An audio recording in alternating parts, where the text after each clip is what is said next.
ಇರುವಂತಹ ಶಾಸಕರು ಸಚಿವರು ಬೇರೆಯೊಬ್ಬನ ತಗೊಂಡು ಬಂದು ಆ ಕುರ್ಚಿ ಮೇಲೆ ಕೂರಿಸಿದ್ರೆ ಒಪ್ಕೊಳ್ಳೋದಿಲ್ಲ ಅಂತ ಹೈಕಮಾಂಡ್ಗೂ ಗೊತ್ತು. ಆದ್ರೂ ಕೂಡ ಸಿದ್ದರಾಮಯ್ಯ ಅವರು ಬ್ರೇಕ್ಫಾಸ್ಟ್ ಮೀಟಿಂಗ್ ಅಲ್ಲಿ ಒಂದು ಮಾತು ಹೇಳ್ತಾರೆ, ಒಗ್ಗಟ್ಟಾಗಿರ್ಬೇಕು. 2028ಕ್ಕೆ ಕಾಂಗ್ರೆಸ್ ಪಕ್ಷ ಅಧಿಕಾರಕ್ಕೆ ಬರೋ ರೀತಿಯಲ್ಲಿ ಕೆಲಸ ಮಾಡಬೇಕು. ಅಹಿಂದ ವರ್ಗಗಳನ್ನ ಬಿಡಬೇಡಿ, ಅವರನ್ನ ಉದ್ಧಾರ ಮಾಡಿ ಎನ್ನುವಂತಹ ಮಾತುಗಳನ್ನೆಲ್ಲವನ್ನೂ ಕೂಡ ಅವರು ಈ ಬ್ರೇಕ್ಫಾಸ್ಟ್ ಮೀಟಿಂಗ್ ನಲ್ಲಿ ಹೇಳಿದ್ದಾರೆ. ನಾನು ಆಗ್ಲೇ ಹೇಳಿದೆ ಎಷ್ಟು ಜನ ಬಂದಿದ್ರು ಏನು ಎತ್ತ ಅಂತ ಹೇಳಿ. ಹೈಕಮಾಂಡ್ ರಾಜೀನಾಮೆ ನೀಡಲಿಕ್ಕೆ ಸೂಚನೆ ನೀಡಿದೆ. ಹೈಕಮಾಂಡ್ ಸೂಚಿಸಿದಂತೆ ರಾಜೀನಾಮೆ ನೀಡಿದ್ದೇನೆ. ನಿಮ್ಮ ಜೊತೆ ನಾನು ಯಾವಾಗಲೂ ಇರ್ತೇನೆ. ನನಗೆ ಇಷ್ಟು ದಿನ ನೀವು ಬೆಂಬಲವಾಗಿ ನಿಂತಿದ್ದೀರಿ. ಆಪ್ತ ಸಚಿವರುಗಳಿಗೆ ಮಾಹಿತಿ ತಿಳಿಸಿದಂತಹ ಸಿದ್ದರಾಮಯ್ಯ ಹೈಕಮಾಂಡ್ ರಾಜೀನಾಮೆ ನೀಡಲಿಕ್ಕೆ ಸೂಚನೆಯನ್ನ ನೀಡಿದೆ.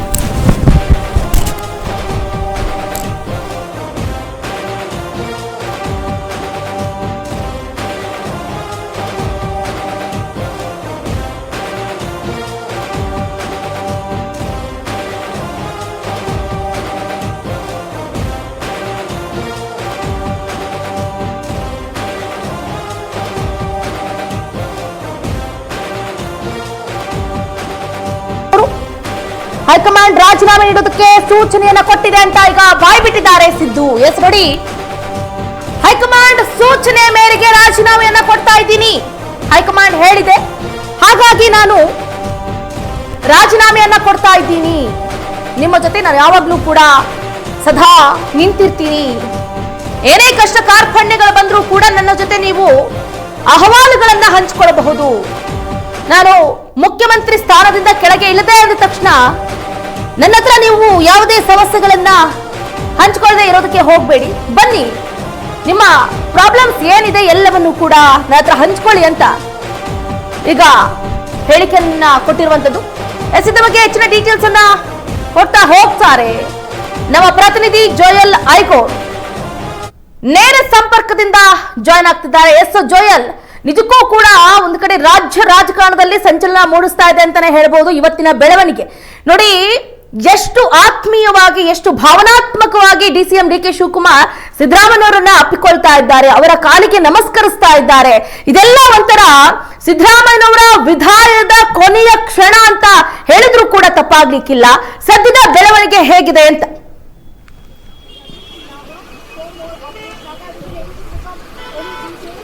ಎಸ್ ಚಂದ್ರಕಲಾ, ಇವತ್ತಿನ ಬೆಳವಣಿಗೆ ಏನಿದೆ ರಾಜ್ಯ ರಾಜಕಾರಣದಲ್ಲಿ ಇದು ಸಂಚಲನಕಾರಿ ಬೆಳವಣಿಗೆ. ಸಾಕಷ್ಟು ದಿನಗಳಿಂದ ಈ ಒಂದು ಬೆಳವಣಿಗೆ ನಡೆಯುತ್ತೆ, ಇನ್ನೇನು ಕೆಲವೇ ದಿನದಲ್ಲಿ ನಡೆಯುತ್ತೆ ಅಂತ ಹೇಳಲಾಗ್ತಾ ಇತ್ತು. ಆದ್ರೆ ಸುದೀರ್ಘ ಈ ರೀತಿಯಾದಂತಹ ಒಂದು ಏನು ಲಾಂಗ್ ಗ್ಯಾಪ್ ನ ಬಳಿಕ ಈ ಒಂದು ದಿಢೀರ್ ಬೆಳವಣಿಗೆ ಆಗಿರುವಂತದ್ದು. ಅದು ಕೂಡ ಮೊನ್ನೆ ಸಿಎಂ ಸಿದ್ದರಾಮಯ್ಯನವರು ಹಾಗೆ ಡಿಸಿಎಂ ಡಿಕೆ ಶಿವಕುಮಾರ್ ದೆಹಲಿಗೆ ಏನು ತೆರಳುತ್ತಾರೆ, ಏನು ಹೈಕಮಾಂಡ್ ನಾಯಕರ ಬುಲಾವಿರುತ್ತೆ. ಈ ಒಂದು ಹೈಕಮಾಂಡ್ ನಾಯಕರ ಜೊತೆಗಿನ 1-to-1 ಮೀಟಿಂಗ್ ಬಳಿಕ ಇದೀಗ ಇಷ್ಟು ದೊಡ್ಡ ಬೆಳವಣಿಗೆ ರಾಜ್ಯದಲ್ಲಿ ಆಗಿರುವಂತದ್ದು.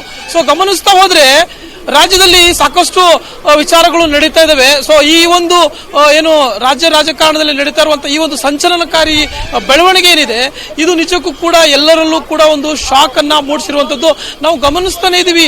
ಏನು ಸಿಎಂ ಸಿದ್ದರಾಮಯ್ಯನವರು ಯಾವಾಗ ಏನು ರಾಜೀನಾಮೆ ಕೊಡ್ತಾರೆ ಅನ್ನುವಂತ ವಿಚಾರದಿಂದ ಹಿಡಿದು ಇನ್ನೇನು ಕೆಲವೇ ಕ್ಷಣದಲ್ಲಿ, ಕೆಲವೇ ನಿಮಿಷದಲ್ಲಿ ಸಿಎಂ ಸಿದ್ದರಾಮಯ್ಯನವರ ರಾಜೀನಾಮೆ ಕೊಡಲಾಗುತ್ತೆ ಅನ್ನುವಂಥದ್ದು. ಸೊ ಇದೀಗ ಸದ್ಯಕ್ಕೆ ಸಿದ್ದರಾಮಯ್ಯನವರು ರಾಜೀನಾಮೆಯ ನಿರ್ಧಾರಕ್ಕೆ ಬಂದಿರುವಂತದ್ದು. ಸೊ ಹೀಗಾಗಿ ಇವತ್ತು ಕಾವೇರಿ ಏನು ಸಿಎಂ ಸಿದ್ದರಾಮಯ್ಯನವರ ಸಿಎಂ ನಿವಾಸವಾಗಿರುವಂತಹ ಕಾವೇರಿಯಲ್ಲಿ ಸದ್ಯಕ್ಕೆ ಏನು ಬ್ರೇಕ್ಫಾಸ್ಟ್ ಮೀಟಿಂಗ್ ಅನ್ನ ಹಮ್ಮಿಕೊಳ್ಳಲಾಗಿದೆ. ಏನು ಸಚಿವರುಗಳು ಏನಿದ್ದಾರೆ, ಸಚಿವ ಸಂಪುಟದ ಸಹೋದ್ಯೋಗಿಗಳು ಎಲ್ಲರೂ ಕೂಡ ಈ ಒಂದು ಬ್ರೇಕ್ಫಾಸ್ಟ್ ಮೀಟಿಂಗ್ ನಲ್ಲಿ ಭಾಗಿಯಾಗಿರುವಂತದ್ದು. ಸೊ ಇದನ್ನ ನೋಡ್ತಾ ಹೋದ್ರೆ ಈಗ ಸದ್ಯಕ್ಕೆ ಸಿಎಂ ಜೊತೆಯಲ್ಲಿ ಸಿಎಂ ಏನು ಬಲಭಾಗದಲ್ಲಿ ಡಿಕೆ ಶಿವಕುಮಾರ್ ಅವರು ಕುಳಿತಿರುವಂತದ್ದು, ಹಾಗೇನೆ ಸಿಎಂ ಬಲಭಾಗ ಬಲಭಾಗಕ್ಕೆ ಡಿ ಕೆ ಶಿವಕುಮಾರ್ ಅವರು ಕುಳಿತಿರುವಂಥದ್ದು, ಎಡಭಾಗಕ್ಕೆ ಪರಮೇಶ್ವರ್ ಅವರು ಕುಳಿತಿರುವಂಥದ್ದು. ಒಟ್ಟಾರೆಯಾಗಿ ಎಲ್ಲ ಸಚಿವ ಸಂಪುಟದ ಸಹೋದ್ಯೋಗಿಗಳ ಜೊತೆಯಲ್ಲಿ ಈ ಒಂದು ಬ್ರೇಕ್ಫಾಸ್ಟ್ ಮೀಟಿಂಗ್ ನಲ್ಲಿ ಸಿಎಂ ಭಾಗಿಯಾಗಿರುವಂತದ್ದು ಸಾಕಷ್ಟು ಕುತೂಹಲಕಾರಿ ಬೆಳವಣಿಗೆ ಅಂತಂದ್ರೂ ಎಲ್ಲೋ ಒಂದು ಕಡೆ ಈ ಒಂದು ಬೆಳವಣಿಗೆ ಏನು ಎಲ್ಲರ ಮನಸ್ಸನ್ನು ಕೂಡ ಒಂದು ಕ್ಷಣ ಕಲಕಿಸುವಂತೆ ಇತ್ತು. ಯಾಕೆ ಅಂತಂದ್ರೆ ಇವತ್ತು ನಡೆದಂತ ಒಂದು ಎಮೋಷನಲ್ ಇನ್ಸಿಡೆಂಟ್ ಕೂಡ. ಯಾಕೆಂದ್ರೆ ರಾಜಕೀಯ ಏನೇ ಇರಬಹುದು, ಡಿ ಕೆ ಶಿವಕುಮಾರ್ ಆಗಮಿಸ್ತಾ ಇದ್ದಂತೆ ಸಿದ್ದರಾಮಯ್ಯನವರ ಕಾಲಿಗೆ ಬಿದ್ದು ನಮಸ್ಕರಿಸ್ತಾರೆ. ಅದೇ ರೀತಿ ಅಪ್ಪುಗೆಯನ್ನ ಇಬ್ಬರು ಕೂಡ ಆಲಂಗಿಸಿಕೊಳ್ತಾರೆ. ಸೊ ಈ ಒಂದು ದೃಶ್ಯ ಕೂಡ ಇವತ್ತು ಈ ಒಂದು ರಾಜಕೀಯದ ಹಾಟ್ ಟಾಪಿಕ್ ನ ನಡುವೆ ಎಲ್ಲೋ ಒಂದು ಕಡೆ ಕೂಲ್ ಐಸ್ ಕ್ರೀಮ್ ತರ ಎಲ್ಲೋ ಒಂದು ಕಡೆ ಸಡನ್ ಆಗಿ ಮನಸ್ಸು ಕರಗೋ ರೀತಿಯಲ್ಲಿದೆ. ಸೊ ಇದೆಲ್ಲ ನೋಡ್ತಾ ಹೋದ್ರೆ ನಿಜಕ್ಕೂ ಇವತ್ತು ಸಿದ್ದರಾಮಯ್ಯನವರ ಏನು ರಾಜೀನಾಮೆ ಏನಿದೆ ಇದು ಬಹಳ ದೊಡ್ಡ ಮಟ್ಟದ ಒಂದು ಶಾಕ್ ಅನ್ನ ಅವರ ಅಭಿಮಾನಿಗಳು ಕೂಡ ನೀಡಿರುವಂತದ್ದು. ಹೀಗಾಗಿ ಕಾದ್ ನೋಡ್ಬೇಕಾಗುತ್ತೆ ಏನು ಸಿದ್ದರಾಮಯ್ಯನವರ ರಾಜೀನಾಮೆ ಇವತ್ತು ಏನು ರಾಜ್ಯಪಾಲರನ್ನ ಭೇಟಿ ಆಗೋದ್ರ ಜೊತೆಯಲ್ಲಿ ಏನು ನಡೆಯುತ್ತೆ ರಾಜಭವನ ಅಥವಾ ಈಗಿನ ಲೋಕಭವನ ಅಂತ ಏನು ಕರಿತೀವಿ, ಈ ಲೋಕಭವನಕ್ಕೆ ತೆರಳಿದ ಬಳಿಕ ಸಿದ್ದರಾಮಯ್ಯನವರ ರಾಜೀನಾಮೆ ಆಗುತ್ತೆ. ಅದರ ಬಳಿಕ ಇನ್ನು ಯಾವ ರೀತಿಯಾದಂತಹ ಬೆಳವಣಿಗೆ ನಡೆಯುತ್ತೆ ಅನ್ನೋದನ್ನ ಕುತೂಹಲದ ಕಡೆಯಿಂದ ನೋಡ್ಬೇಕಾಗಿದೆ. ಚಂದ್ರಕಲಾ, ಜೋಯಲ್, ಮತ್ತೊಂದು ಕಡೆ ನಾವು ಗಮನಿಸಬೇಕಾಗುತ್ತೆ ನೋಡಿ. ಒಂದು ಕಡೆ ಡಿಲೇ ಆಗ್ತಾ ಇದೆ. ಈಗಾಗಲೇ 11:30 ಅವರು ರಾಜೀನಾಮೆಯನ್ನು ಕೊಡಬೇಕಾಗಿತ್ತು.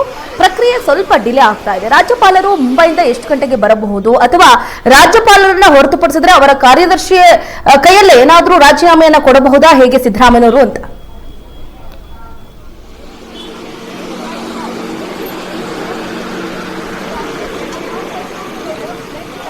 ಎಸ್ ಚಂದ್ರಕಲಾ, ಏನು ಇವತ್ತು ರಾಜ್ಯಪಾಲರ ಭೇಟಿಗೆ ಏನು ಅವಕಾಶ ಅಂತೂ ದೊರೆತಿದೆ.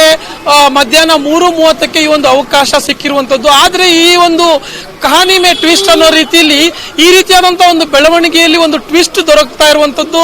ರಾಜ್ಯಪಾಲರು ಸದ್ಯಕ್ಕೆ ನಮ್ಮ ಬೆಂಗಳೂರಿನಲ್ಲಿ ಇಲ್ಲ. ಅವರು ಏನು ತಮ್ಮ ಸ್ವಂತ ರಾಜ್ಯ ಏನು ಮಧ್ಯಪ್ರದೇಶಕ್ಕೆ ತೆರಳಿರುವಂತದ್ದು. ಮಧ್ಯಪ್ರದೇಶದ ಇಂದೋರ್ನಲ್ಲಿ ರಾಜ್ಯಪಾಲರು ಇದ್ದಾರೆ. ಸೊ ತಮ್ಮ ರಾಜ್ಯಕ್ಕೆ ಪ್ರವಾಸವನ್ನ ಬೆಳೆಸಿರುವಂತಹ ನಿಟ್ಟಿನಲ್ಲಿ ಏನು ರಾಜ್ಯಪಾಲರು ಯಾವಾಗ ಆಗಮಿಸ್ತಾರೆ ಅನ್ನುವಂಥದ್ದೇ ಕುತೂಹಲ. ಹೀಗಾಗಿ ರಾಜ್ಯಪಾಲರು ಇವತ್ತು ಸಂಜೆಯ ವೇಳೆಗೆ ಆಗಮಿಸುವಂತ ಎಲ್ಲ ಸಾಧ್ಯತೆಗಳು ಕೂಡ ಇದೆ.